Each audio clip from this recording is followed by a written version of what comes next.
Hello guys, कैसे हैं आप सभी। कल हम ऑस्ट्रेलिया महाद्वीप के बारे में कुछ पढ़ने वाले थे। कल शुरुआत कर दी थी, लेकिन आज हम कंप्लीट उसको एंड करते हैं उसका। जैसा कि आप देख सकते हैं, ऑस्ट्रेलिया महाद्वीप प्रशांत महासागर में स्थित है। ये प्रशांत महासागर है। इसके ऑस्ट्रेलिया महाद्वीप के जस्ट नीचे दक्षिण महासागर है। इसके पश्चिम में हिंद महासागर है, ये तिमोर सागर है। और इसके जस्ट उत्तर में ये पापुआ न्यू गिनी देश है। ये पापुआ न्यू गिनी देश और नीचे तस्मानिया आइसलैंड, इन दोनों के बीच में ऑस्ट्रेलिया महाद्वीप स्थित है। आप देख सकते हैं, ये तस्मानिया द्वीप है और ये पापुआ न्यू गिनी है।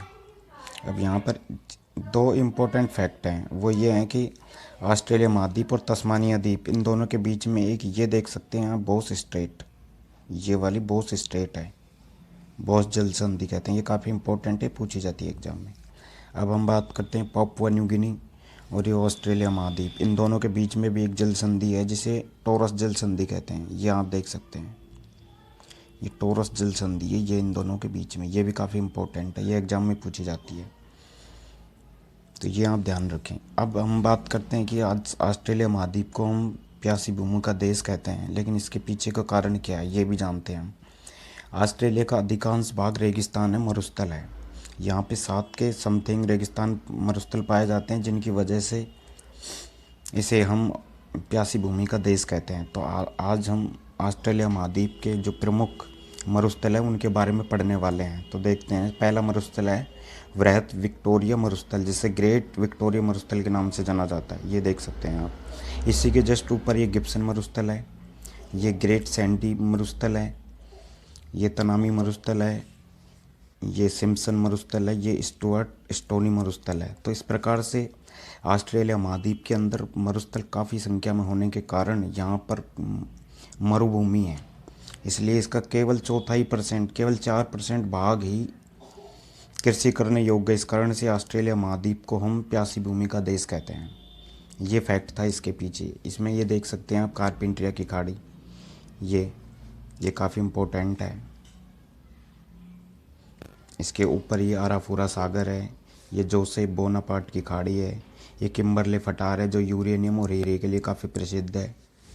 और ये देख सकते हैं आप, केप यार्ड प्रायद्वीप है, ये वाली ये लोकेशन है जो टॉरस जल संधि है इसके बीच में। तो ये जो केप यार्ड प्रायद्वीप काफ़ी इंपॉर्टेंट है, पूछा जाता है एग्जाम में। इसके अलावा ये जो ग्रेट बैरियर रीफ है, जिसे हम प्रवाल भित्ति के नाम से जाने जाते हैं, मूंगा चट्टान के नाम से जानते हैं, ये 2000 किलोमीटर के एरिया में फैली हुई है। ये यहाँ से यहाँ तक है, आप इसको देख सकते हैं। ये यहाँ से यहाँ तक है। ये ऑस्ट्रेलिया के जो पूर्वी छोर है, पूर्वी तट है, वहाँ पर स्थित है। इसी में ये ऑस्ट्रेलिया का जो पूर्वी तट है, ये यहाँ पर एक ग्रेट डिवाइडिंग रेंज है जो ऑस्ट्रेलिया महाद्वीप की सबसे लंबी पर्वत श्रृंखला है। यहीं माउंट कोसियस को, जो सबसे ऊंची पर्वत श्रेणी है, ये स्थित है।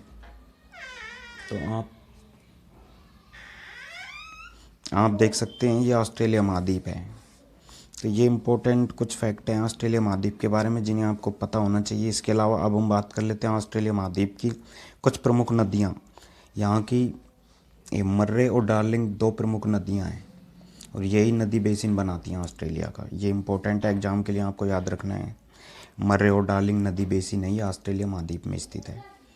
इसके अलावा यहाँ पर कुछ पर्वत श्रेणियाँ भी हैं, जिनका भी हम देख लेते हैं। देखिए, ये ग्रेगर पर्वत श्रेणी है, ये डेनहम पर्वत श्रेणी है, ये ग्रे पर्वत श्रेणी है, ये ग्रैम्पियस पर्वत श्रेणी है, ये ग्रेट स्नोई पर्वत श्रेणी है, ये